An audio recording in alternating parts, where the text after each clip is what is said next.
Sa banwasang Lambunaw, Iloilo, Depampasahero nga jeep sakay ang mga estudyante kag ila ginikanan Nakabunggo sa Kahoy. Yaning balita nga aton gintutukan. Pagkatukunta sa campsite sa Barangay Maribong, Lambunaw ang 40 tanan ka mga sakay sang Depampasahero nga jeep. Lakip na ang mga Boy Scouts kag ila ginikanan. Apang pila ka metro antes sa ila padulungan na disgrasya ang salakyan. Isang nagdalaga ng jeep, gulpi lang na dulaan sa preno, hindi na makutos ang driver, mutungan Nakabunggo sa may Kahoy. Utod ang kamot sang Iloy nga si Mary Jane Hakis samtang pilason man ang 8 ka tuig sini nga bata.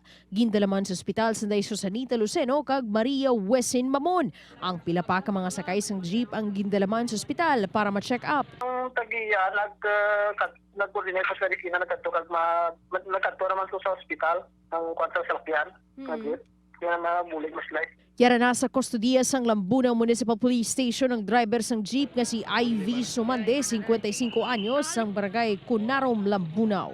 Upod kay Hans Tiserto. Daryl Marie Sarmiento, One Western Visayas.